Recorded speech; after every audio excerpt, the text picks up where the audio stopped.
Oh, well, I'll make it work later. I'll make sure it matches with the sound of my voice. I mean, they did sound pretty good together. Hi, welcome to the Exanime Podcast. Oh my fucking God, that movie was amazing. Yeah, so today we're only talking about the new Deamon Slayer movie over here in the United States. It finally After hit how long? theaters. October 2020 is when it... So we got it way later. Yeah. We literally just came from it, and oh boy. Like the movie ended maybe 40 minutes ago. Yeah. Yeah, we just got done 40 minutes ago. So it's fresh in our brains. Holy shit. I think we should just start from the beginning to the end. Sorry, major spoilers. Yeah. Maybe I'll animate spoiler right there. He won't. Here. So... God, the animation, the first, when you said you thought it was like the beginning of a trailer for some live action thing. Like when it first opens up, and I thought the same thing too. It was like, oh, okay, so what's this about? And it's like, nah, it's just the animation. Yeah, it for the way it was drawn, like I just thought it was like a stylistic like live action where it was like, oh, that's kind of cool, or maybe even like something else other than actually getting into the movie. I'm so sorry. I thought my phone was on silent. Oh. But yeah, I mean, it literally jumps directly in from the end of season 1. Yeah, literally, even like the dialogue is the last couple lines of the first season are the first couple lines of the new movie. Because you have to watch the movie in order to watch season 2 because it's going to continue off of that. Yeah, and it makes sense because Jesus. Holy shit. So in this movie, you get reintroduced to your 3 main characters, and then I don't remember how to pronounce his name. Which one? Main character? Flame dude? Rengoku? Rengoku? Yeah. So, like, dude, that character, favorite character so far of, like, 2021. Like, they introduce him, and you see him, and like, all you hear from him is, delicious, delicious, delicious. And he's eating just, like, a whole bunch of bento boxes of food. And then it's, like, the movie did a really good job of balancing, like, here's some comedy to lighten you back up into Deamon Slayer, because Deamon Slayer has a lot of comedy, to immediately, like, and now we're fucked on there. Basically, the movie, like, the beginning of the movie is kind of slow, because obviously you're being reintroduced to the characters, because it's a 2-hour movie, so you got a lot of time to work with. Or an hour and 57 minutes, I think, is the total runtime. Yeah. Of that's it. Correct. Excuse me, sorry, I'm a little tired. It's been a long day. Yeah. I mean, that movie was just such an emotional drain physically and mentally. Yeah, and I mean the main premise is like there are a bunch of people that have been taken. I think it's like 20 or 40. 200 people. No, 40 people have been taken so far. Oh yeah. There were 200 people on the train. Yeah. So then they were investigating that. That's why they sent Fire Dude, because he's a Rengoku. Hirashi, I think is how you pronounce it. I'm calling him Fire Dude. Don't expect me to remember that fucking name.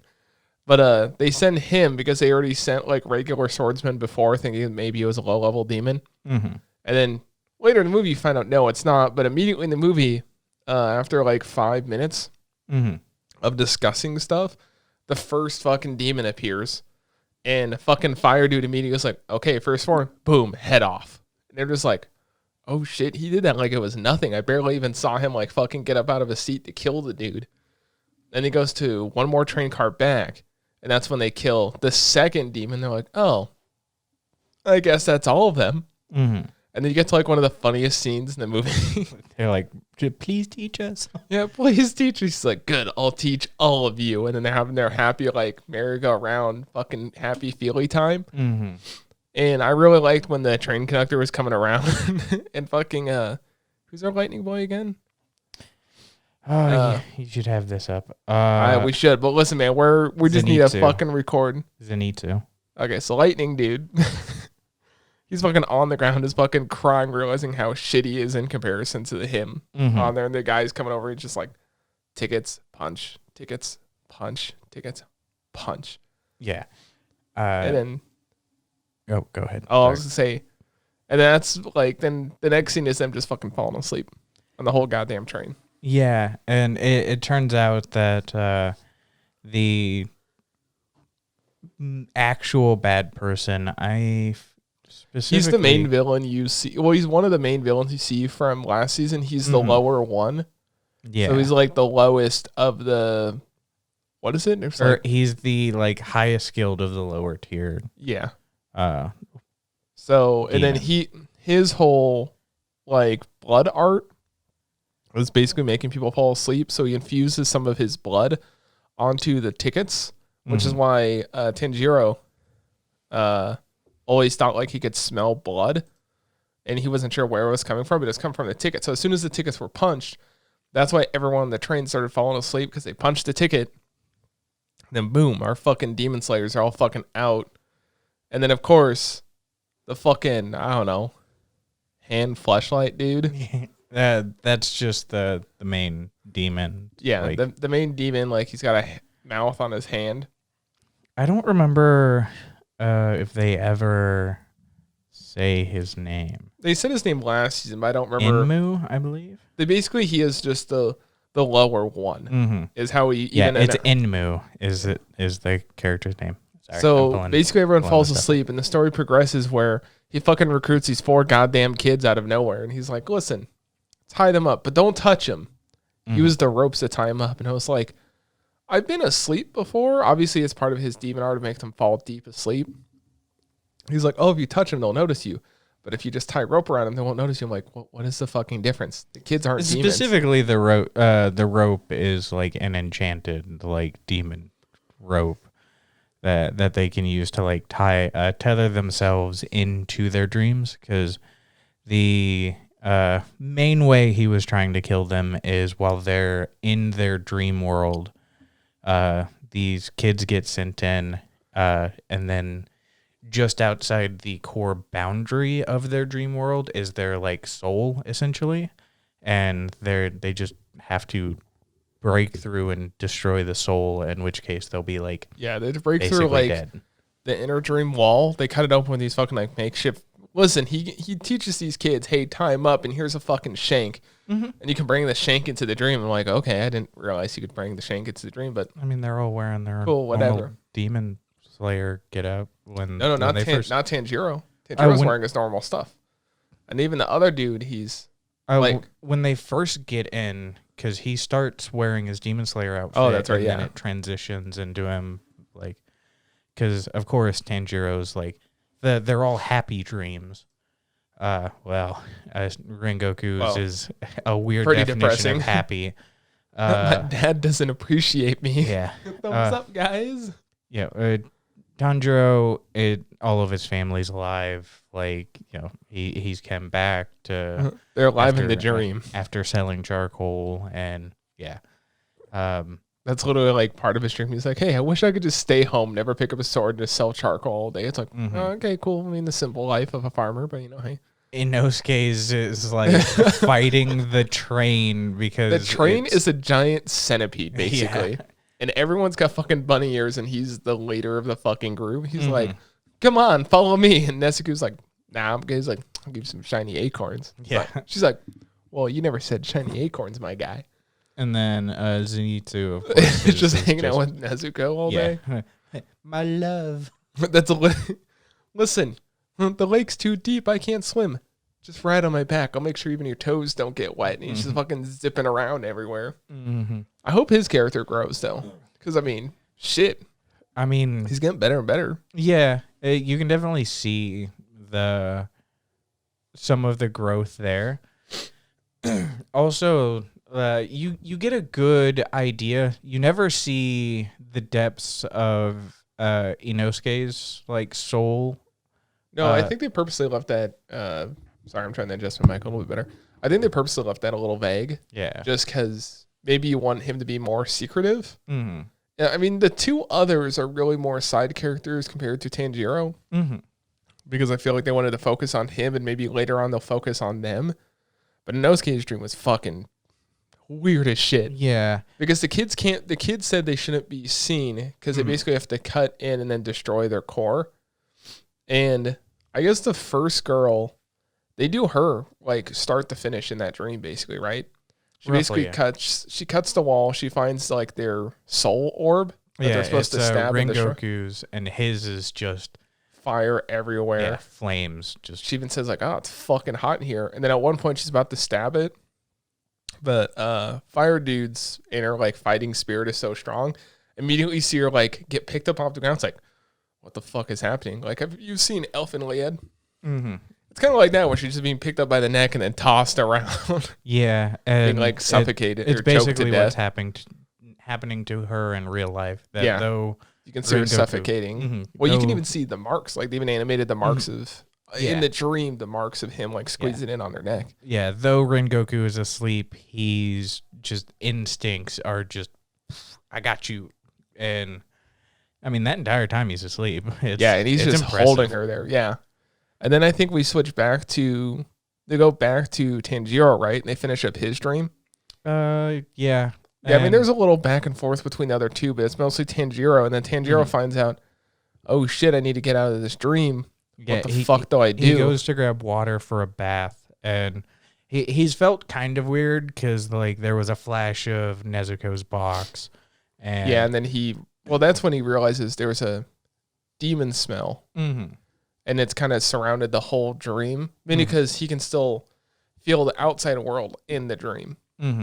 But when he goes to grab water, there's a reflection of himself that's like, yo, this is a dream, motherfucker. Yeah, like inner conscience being like, you need to wake up. Like, because at that point, Nezuko in the train has gotten out of the box and is trying to wake him up. It was, we could hear the audience all at the same time going, aww. Because she's still like small Nezuko. Yeah, she like tries to get him to like pat her on the head. Yeah.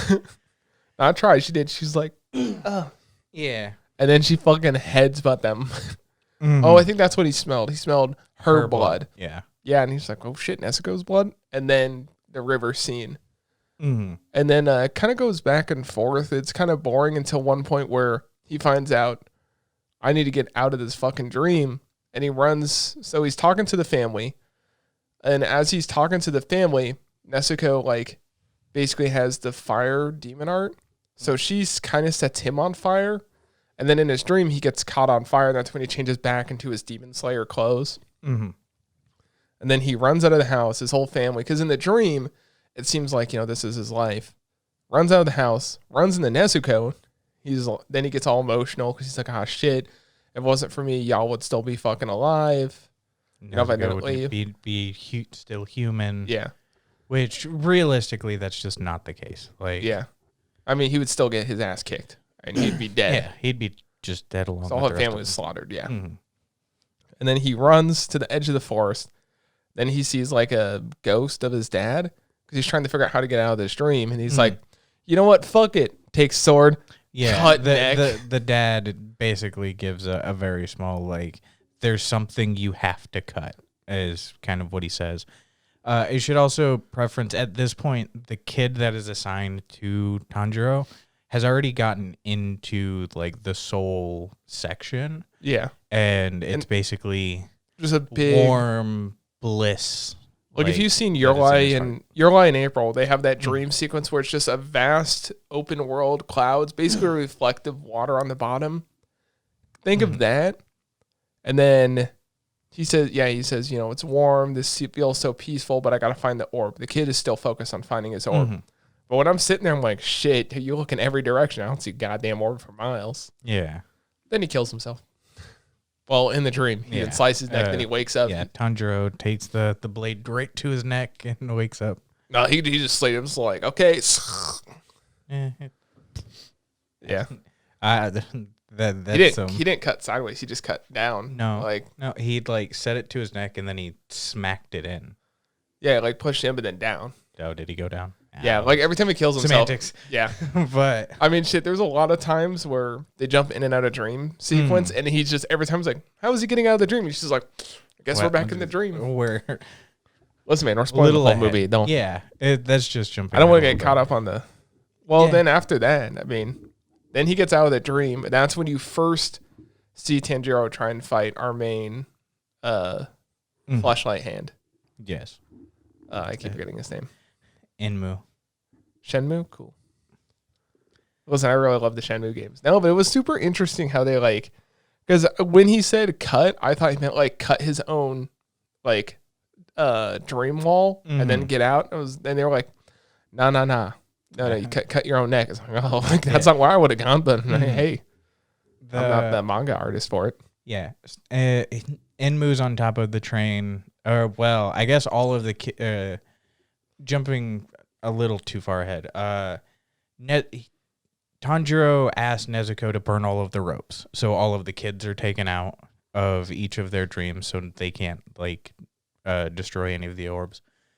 Of course, they try to attack him, and he just they all got their prison shanks. Well, 3 out of the 4 got their prison shanks out. Yeah. The 4th one, which was in Tanjiro's dream, doesn't try and kill him right away. Tanjiro knocks them all out. Then he talks to, I don't know, maybe the kid has cancer. He said something about how he's always in pain. Tuberculosis. Oh, was that it? Yeah, that's what they said. Oh, I suck at reading, so I think I just skipped over that. I was like, I don't know what the fucking word is. Yeah. Listen, man. TBO. But then he's like, I was in your dream. And Tanjiro could have died there. Like, that was probably the closest he's come to death in a while. Because I think in the last season, there was only that one time when he was fighting that, like... The Spider Boy. I think it was the middle. I think he was a middle tier. Yeah, I think he was a lower middle tier. Mm-hmm. And he killed him, and then he almost died there. But then this scene, because the kid's sitting there, and you can see Tanjiro's, they even point out, like, he's so kind-hearted. Because they're like, oh, he has a kind soul. Like, there's little soul versions of, like, I don't know. Probably his brothers and sisters. Yeah. That are guiding him to his orb. He's like, you led me here because I was looking for this? And they, like, nod their head. He's like, you're so kind. I'm like, wow, his own soul is about to fucking off him. But, I mean, he didn't kill Tanjiro because he realized, oh, this dude's so nice and kind-hearted. Like, what he's doing is, you know, good, not bad. Because all these kids were promised to be basically put to sleep. Yeah. And live in their dream because everyone wants to live in their dream. But, you know, it's a big fat lie. Because later on they do say, like, you get a good dream. Now you get a terrible dream. And then that's when we jump to, he gets on top of the train and try and fight this fucking dude. Yeah. Nezuko is tasked to try to wake the rest of them up. Which is hilarious because she just set them on fire. Yeah. And then... oh, no. One scene I guess we forgot before that was in Inosuke's dream. Like, this is the last dream sequence you see of Inosuke. Fucking pig dude hat. Like, one of the girls runs into Inosuke in his dream. And he's just fucking chasing her around. Like, well, no, the thing is there's Inosuke in the dream has like bunny ears. Then there's another version of him in the dream, which just is a wild boar version of him. Like, it's still the same head, same character, just a wild version of him. Chases her the fuck around. She's like, what the hell are you doing in this guy's dream? Yeah. And then Zenitsu, his soul is just pitch black. And oh, that's right. What'd you do with Nezuko? And just absolutely, like, becoming... a murderer, a demon himself. He's got like huge hedge trimmers trying to cut this guy's head off because he's like, "What do you do with Nezuko?" And they're like, it's pitch black. I don't know." Well, I guess I gotta kill you. Yeah, but and that's how you can tell he really loves her. I mean, the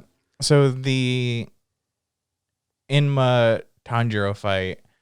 Inma is just, his power is strong, but once you know how to combat it, it's so weak. Yeah. Like, you know. Are they able to point that out? Because basically his power is he says... Sleep. Go to sleep. Yeah, go to sleep. He like says a whole thing for it. It's like 3 words. But it basically says go to sleep if he makes eye contact. Tanjiro falls asleep, immediately wakes up like 2 seconds later because he's just cutting his own neck in his dreams. Before even falling. Like, he already knows that it's a dream state. So this guy's all fucking thrown off. He's like, oh shit, this guy knows my fucking secret. He's like, fall asleep. Cut neck, fall asleep. Cut neck. I mean, that was a cool, like, just because up until that point, the animation was good. Like, it was pretty kind of standard for the show. It was a little bit above average. But then when you get to that fight scene, because it's the constant, like, water style, whatever form, that's when the, like, animation gets really, really fucking good, I feel like. Especially when he's saying, like, sleep, sleep. Yeah. Because, like, the first third of the show, animation's really, really good. Second third of the show, animation's good, but there's, like, one, like, the villain, there's a scene where he transforms, and the animation's like, well, okay, I understand why you had to CG it, but it's, like, it's okay CG. I wouldn't say it's great. Yeah. The last third's fantastic. Yeah. So, of course, like, Inmu gets his head chopped off by Tanjiro because he just can't put him to sleep. And that's when you find out where it's like, oh, by the way, the reason why I'm not dead is I've fused with the train itself, and that's where a little bit of the CG gets a little wonky, but Yeah, I won't blame it too much. Like, it still looked good, and I see why they made the sacrifice there on the detail of it. It makes sense. You didn't need that to be high detail to make it good, because when they got to the points where, like, people were starting to wake up, because he wakes up Inosuke. Yes. Right when he cuts off, or right before he cuts off his head, I think, right? I know it's right after, because he says I fused with the train. Yeah, and then he kind of disappears into the train. So he tells Inosuke to guard like a few cars, and he guards a few cars. And skipping ahead a little bit, because it's just kind of too tedious to talk about all that. Yeah, everyone wakes up. They're literally just trying to save people for a couple minutes. Well, the coolest part is at one point, Nezuko is fighting off in one car, and she gets trapped fully in her arms.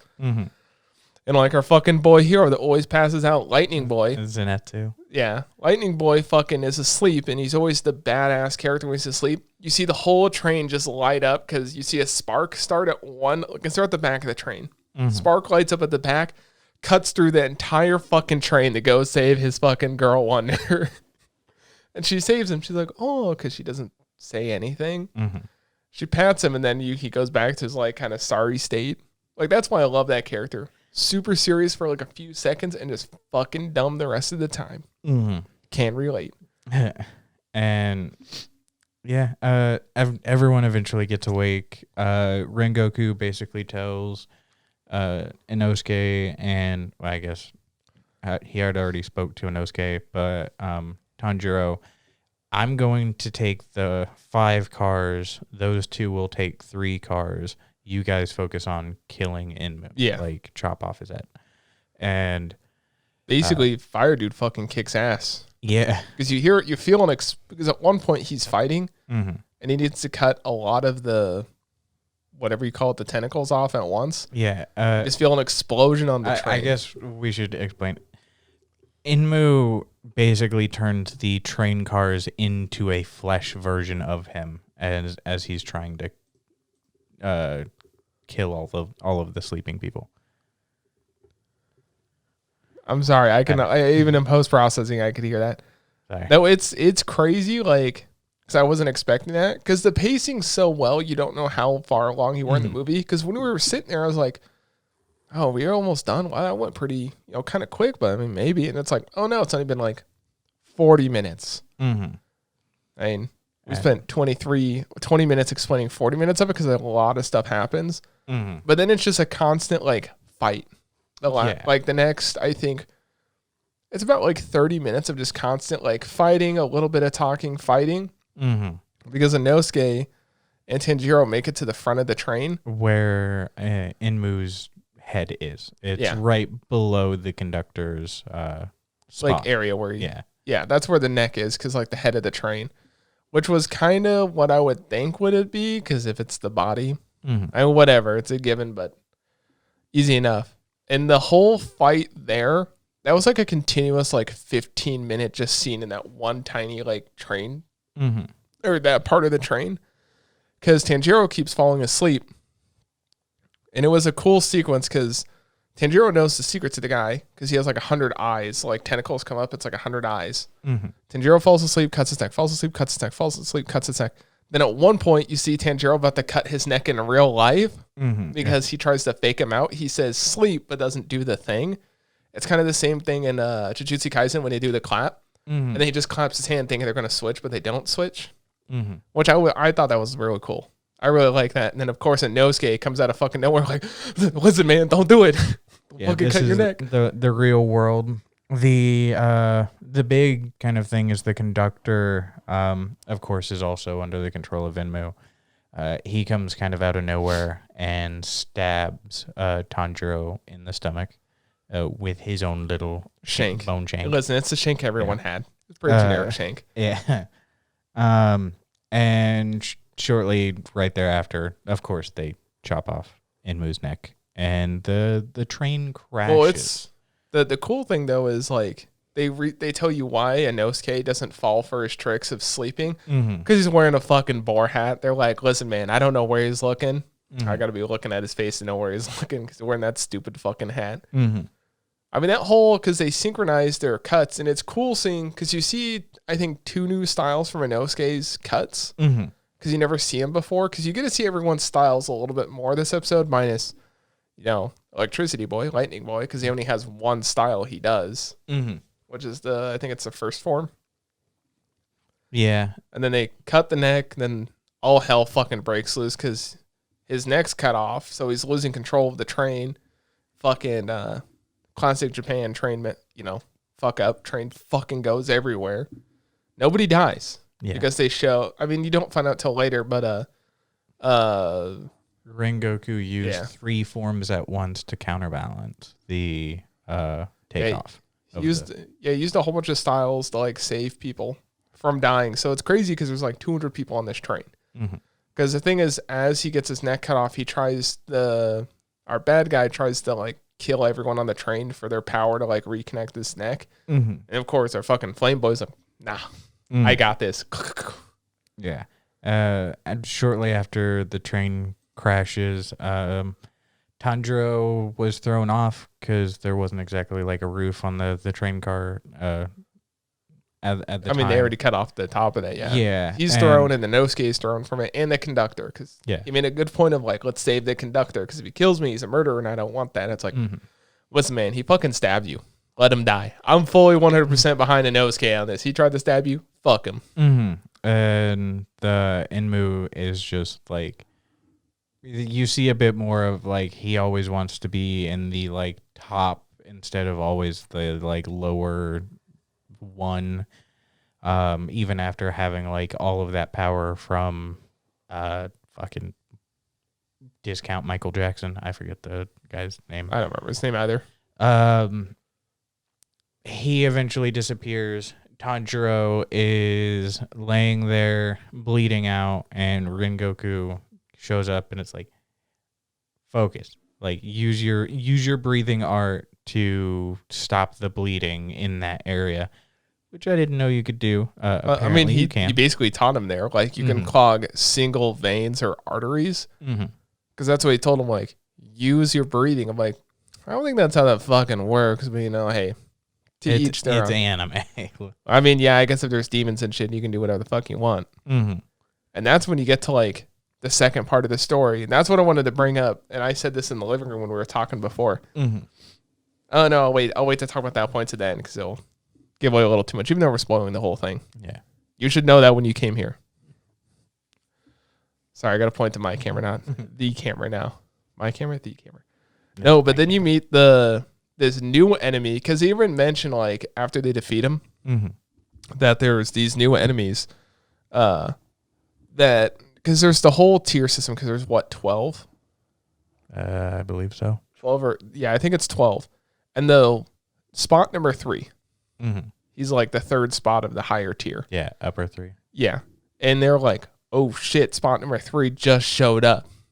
So fucking Fireboy over here is like, listen, Tanjiro, you're fucked up. Stay there. He's like, I can help. He's like, listen to orders. Stay there. And then he goes to fight him. They have a nice little talk. And then this fucking demon can see basically people's power levels. He has a built-in scooter to his eye. That's how I see it. So his power level's pretty good for being a human. So he tries to convince our Fireboy, the new demon, the lower third, or the upper third, seat 3, whatever. C3 tries to convince our Fireboy, hey, become a demon. If you become a demon, you can be stronger than almost all of us. And you have hundreds of years to practice. And of course, Fireboy has a quick flashback to his mother. His mother says, only use your power for good and helping others. Never use it for personal gain. Yeah. You were born strong to help the weak, essentially. Yeah. So in that fight, like, the fight you saw on the train, I thought like, wow, that's actually a great fight for this movie to end on. Like, super good, super well animated. I think the fight ended good, but they're like, nah, it's not as good as the trees from the beginning. And then the whole fight just kicks off. Like Fireboy and this demon, they talk for maybe 5 minutes. It's like a long kind of monologue thing. They start fighting, and you just see Fireboy go fucking ape shit on this guy. to the point where Inosuke and Tanjiro, like, I can't even watch how fast they're going. Yeah, they do a very good job, UFO table, of showing a specific shot from their perspective, and it's literally just 2 lightning bolts. Like, it's like one's dust. fire and then one's like blue. Well, did you listen to the sound as well? Mm. You could hear like distinctive clings. So it's like clink, clink, clink, clink, clink, clink, clink. It's like puts it in perspective how fucking fast that fight is. Because you can do an anime all day long of them fighting, and you'd be like, oh, it's fast. But when you put it in their perspective, it's like, holy shit, this guy is fucking good. Because Fireboy's basically going 1-to-1 with this guy. Yeah. That character by the name, just so we have it, is Hakuji Akaza. Apparently Hakuji used to be his human name, but Akaza is the upper third's name. Just so you know. I'm not gonna remember that. No. I'm just calling him level 3 boy. Punchy boy. Punchy boy. I mean, that's all his attacks for, because he can heal so quick. Like, immediately when he's cut, he can just flip his arms and he's healed. Which even our Fireboy said, like, this is going to be a fucking pain. Because at one point, Punchy McGee jumps back and he starts, like, throwing fists in the air. And he's like, Death Order. Or what was it? No, it's Death Gate and then air. Because he says Death Gate, and then you can see it's kind of like a snowflake on the ground, and he unlocks different styles of fighting, which I guess just comes with being alive for a few hundred years like he has. And then he starts throwing fists in the air, and then basically as soon as he punches the air, it punches him, our Fireboy. So then you start seeing him use like fourth style, I think is what it is, to start blocking the punches. And it's crazy because the animation for the fire and the eyes and everything in it is kind of like Fate. Like how Fate's fights are, because it's very shiny, crisp. Look, that makes sense. It's also done by UFO Table. Yeah, I mean, well, I'm saying, like, if you like want to know exactly how it looks, just think of Fate, because it is a very, very clean fight. It's not a lot of stuff missed in the background, because even when you look at the background's still well animated compared to, usually they blur it or some shit. Yeah. Because when he knocks away, like, the punches, you see the fire. You see Fireboy, and in the back, there is some bokeh, which is like that blurriness, but it's still well animated. And there's even scenes where he's blocking punches, and you can see Tanjiro in the background. Yeah. Which I was like, oh shit, most people just wouldn't be like, nah, fuck it. We won't animate that. Yeah. That's definitely like, this second fight, I'd say, unless someone does something really, really good, it's probably going to be the fight of the year. I think the difficulty is, I don't know where that falls under in ways of, like, because it did technically come out well, I don't know how it's gonna fall. I just think when it streams, that's when you can vote, because the Crunchy Awards is always based off when it was available to stream. Like, Am I a Spider qualifies for last year's awards and this year's awards. Got it. So yeah, it was very good. Of course, like 3/4 of the way through the fight, you realize that things aren't going well. It's like, Fireboy starts. The first hint is when he gets hit in the head. He basically loses his eye. Like at that point.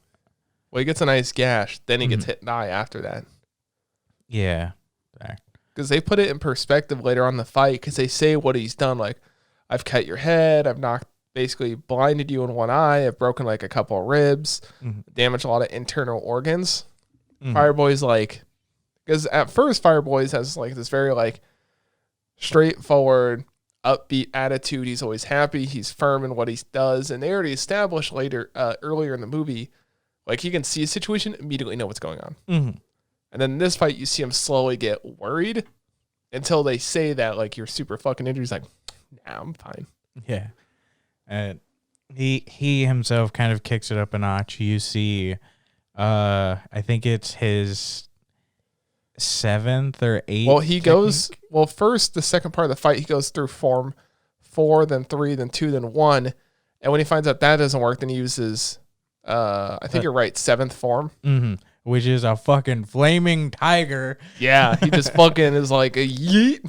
Yeah, that was really cool to was see. super, super well animated. Unfortunately, even that doesn't quite work, though they are bound together. Once the dust settles, you see that Deamon had punched him basically on his right side, basically through his body, because you can see his cape is like bulging out. Mm-hmm. But the fire dude had like cut his neck a little bit. Yeah. So they're kind of in like a stalemate. And that's when you start, like, there's trapped like that. Then you see the sun come, like, you can see a glimmer of the sun coming out. Mm-hmm. And that's when the demon starts to get worried. He's like, oh shit, the sun's coming out. This is going to fucking kill me no matter what, if this, like, even touches me a little bit. Mm-hmm. Because I think if the sun touches you a little bit, you're permanently burnt. I don't think you can heal that. Or it takes a lot to heal from that, I think, is the deal. I don't quite remember. I don't know. Write the comment below. But yeah, they're stuck in a stalemate. Rengoku has understood that he isn't going to make it out alive because there's a big hole in his chest now, and he traps the Akaza there with him to try to stall for time, force the blade further through his neck to attempt to chop off his head, and if that doesn't succeed, the sun will get him anyways. Well, they even show off the breathing styles, because the demon tries to pull his hand out with all his might. You know the demon's strong, but now that Flame Boy's going to die, you see him going all out with just using breathing techniques to hold his arm in. So the demon tries to use his other arm to like grab the knife away, and he grabs him with his arm, because I don't know, he's doing something like this. I don't know. It's a weird thing, because he's holding a knife to him.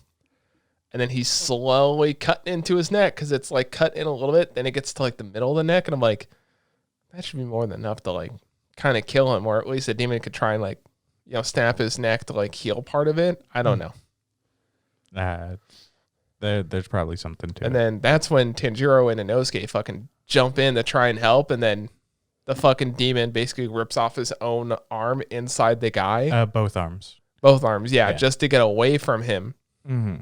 And then starts like running away, because the sun's almost up at this point. Like you can see it just coming over the train. And then he, like a fucking bitch, runs through the forest away, which is kind of like an anticlimactic kind of feel to that fight. Tanjiro does use his father's demon art and like fucking spear yeets his sword right through the guy's chest. Which even that, like, it's subtle because you're like, oh, you wasted it, but it also gives you a good idea just how strong Tanjiro can be, because like having an initial fight with someone like Rui from season 1, he at one point couldn't even like pierce through the neck. And this is an upper third, like the third most powerful, and he very easily put that sword directly through that man's chest. Yes, it did get yeeted, and he used an art style the guy couldn't even dodge it. Yeah, like before he was going hand to hand like that. So it just shows in that one movie how much he's grown. Yeah, it's also super subtle, because if you like immediately think about it, where it's like, oh well, that's like a waste. But when you actually sit down, where it's like, oh no, that like it's really good foreshadowing of just how strong he can become later on. He does lose his sword again, so we'll have to figure out. Didn't the guy pull out I'm pretty sure the guy pulled out the sword. He just kept running away.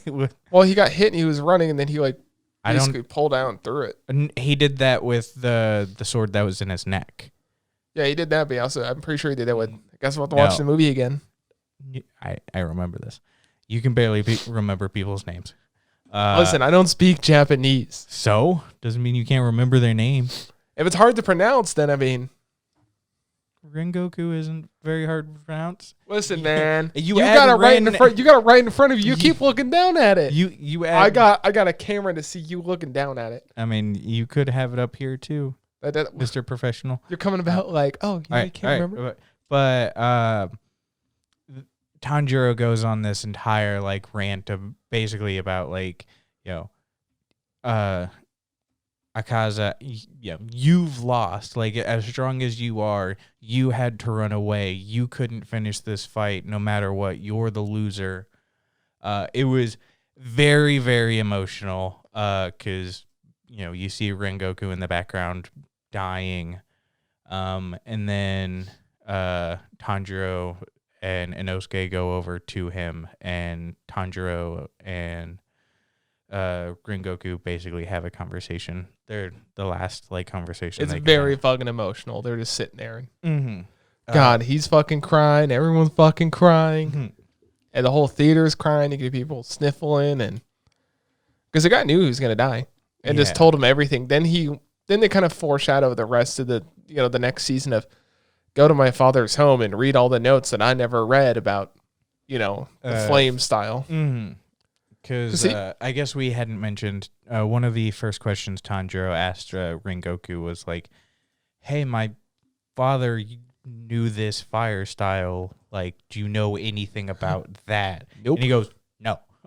But like at the very end, he's like, "My father kept reading papers. Maybe you can get something from that." And told them that they all have a very good potential and that he believes in them to.